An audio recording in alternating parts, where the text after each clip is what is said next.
Hello, আসসালামু আলাইকুম। আজকে দেখাবো চিকেন ডোনাট খুব সহজেই কিভাবে তৈরি করা যায়। তার জন্য প্রথমে আমি যে সলিড মাংসগুলো সেগুলো নিয়েছি মুরগির। মাংসগুলোকে আমি একটু কুচি কুচি করে নিয়েছি যাতে করে ব্লেন্ড করতে সুবিধা হয়। পরিমাণ মতো পেঁয়াজ কুচি দিয়ে দিব, ধনেপাতা কুচি দিয়ে দিব, স্বাদ মতো লবণ দিতে হবে, চামচ গুঁড়া মরিচের গুঁড়া, যদি আপনারা ঝাল পছন্দ করেন সেক্ষেত্রে এখানে একটা কাঁচামরিচও দিয়ে দিবেন। 1 চামচ ধনিয়ার গুঁড়া, হাফ চামচ গরম মশলা, 1 চামচ সয়া সস দিয়ে দিতে হবে, 1 চামচ আদা রসুন বাটা। এখানে আমি ছোট সাইজের পাউরুটিটা ব্যবহার করছি, তার জন্য 4টা দিয়ে দিচ্ছি। যদি আপনারা বড় পাউরুটি ব্যবহার করেন তার জন্য 3টা দিয়ে দিবেন। পাউরুটিগুলোকেও আমি একটু ছোট ছোট করে নিচ্ছি যাতে করে ব্লেন্ড করার সময় একেবারে মিহি হয়ে যায়। পাউরুটিগুলো ছোট ছোট করা হলে এখানে আমি 2 চামচ ঘি দিয়ে দিব। যদি আপনাদের কাছে ঘি না থাকে তাহলে আপনারা এখানে 1 চামচ বাটার দিয়ে দিবেন। এখন সবকিছুকে আমি সুন্দরভাবে ব্লেন্ড করে নিব। সবকিছু ব্লেন্ড হয়ে গেলে আমি বাটিতে তুলে নিব। আপনারা চাইলে সামান্য পরিমাণে গাজর কুচি দিয়ে দিতে পারেন ব্লেন্ড করার পরে। দেখেন কতটা পারফেক্ট হয়েছে ব্লেন্ড করার পর। যদি আপনাদের চিকেনের ডোটা কোনো কারণে পাতলা হয়ে যায় তাহলে আপনারা এখানে বিস্কুটের গুঁড়া দিয়ে দিবেন সামান্য পরিমাণে, তাহলে পাতলা ভাবটা চলে যাবে। এখন হাতে সামান্য পরিমাণে তেল লাগিয়ে নিতে হবে। যতটুকু পরিমাণে আমি ডোনাটটা তৈরি করব ততটুকু নিয়ে নিয়েছি। 2 হাত দিয়ে সুন্দর মতো গোল করে তারপর একটু চ্যাপ্টা করে নিতে হবে। চ্যাপ্টা করে মাঝখান থেকে হাত দিয়ে গর্ত করে নিতে হবে ডোনাট শেপে। এই ডোনাটটা তৈরি করতে কিন্তু হাত দিয়ে সুন্দরভাবে তৈরি হয়ে যায়।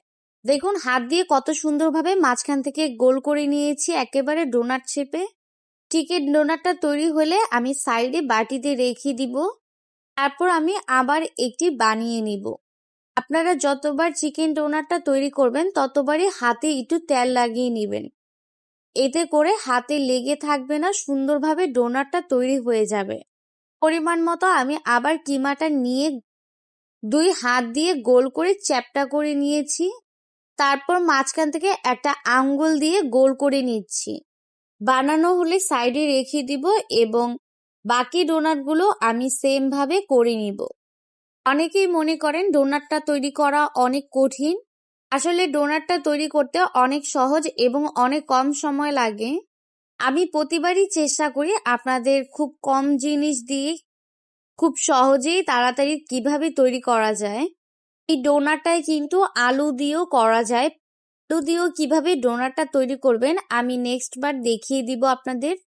আমার সবগুলো ডোনাট তৈরি হয়ে গিয়েছে। ডোনাটগুলোকে আমি পাশে রেখে দিব এবং বাকি কাজের জন্য আমি বাটিতে একটি ডিম নিয়ে নিচ্ছি। ডিমের মধ্যে 1 চিমটি লবণ দিয়ে দিব এবং 1 চিমটি গোলমরিচের গুঁড়া দিব এবং সামান্য পরিমাণে দুধ দিয়ে দিব। দুধ দেওয়ার পর ডিমটাকে সবকিছু দিয়ে মিক্স করে নিব। ডিমটাকে একটু ভালোভাবে ফেটে নিবেন। মিক্স করার পর বাটিটাকে আমি পাশে রেখে দিব এবং আরেকটা বাটিতে আমি ব্রেড ক্রাম্ব নিয়ে নিব। ব্রেড ক্রাম্বটাকে পাশে রেখে এখন আমি একটা একটা করে ডোনাট নিব এবং ব্রেড ক্রাম্বে কোট করে নিব। তার জন্য ডোনাটটাকে আমি ডিমের মধ্যে দিয়ে চারপাশে কাঁটা চামচের মাধ্যমে ছড়িয়ে দিচ্ছি এবং হাত দিয়ে ভালোভাবে মেখে নিচ্ছি ডিমটাকে, যাতে করে ব্রেড ক্রাম্বে সুন্দরভাবে লেগে থাকে। ডিমে লাগিয়ে নেওয়ার পর ব্রেড ক্রাম্বে এখন দিয়ে দিব। ব্রেড ক্রাম্বে ভালোভাবে কোট করে নিব। হাত দিয়ে চারপাশে লাগিয়ে নিতে হবে এবং দেওয়ার সময় একটু চাপ দিয়ে দিবেন, এতে করে সুন্দরভাবে বসে যাবে। ডোনাটটাকে উল্টিয়ে তারপর আমি আবার ব্রেড ক্রাম্ব দিয়ে মাঝখান থেকে একটু দিয়ে দিব। এভাবে ব্রেড ক্রাম্বে লাগিয়ে নেওয়ার পর এক্সট্রা যে ব্রেড ক্রাম্ব থাকবে সেটাকে একটু ঝেড়ে ফেলে দিব। তৈরি হয়ে গেল আমার চিকেন ডোনাট। দেখুন কত সুন্দর এবং পারফেক্ট হয়েছে।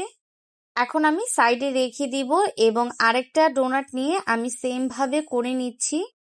ডিমের সাথে ভালোভাবে মিশিয়ে নিচ্ছি। ডোনাটটাকে 2 পাশে মিশিয়ে নিতে হবে। ডিমের সাথে মিশিয়ে নেওয়ার পর আমি ব্রেড ক্রাম্বে দিয়ে দিব। এখন ব্রেড ক্রাম্বে ভালোভাবে কোট করে নিব। চারোদিকে আমি ডোনাটটাকে ব্রেড ক্রাম্বে লাগিয়ে নিলাম। এক্সট্রা যে ব্রেড ক্রাম্বগুলো লেগে থাকবে সেগুলোকে একটু ঝেড়ে ফেলে দিবেন।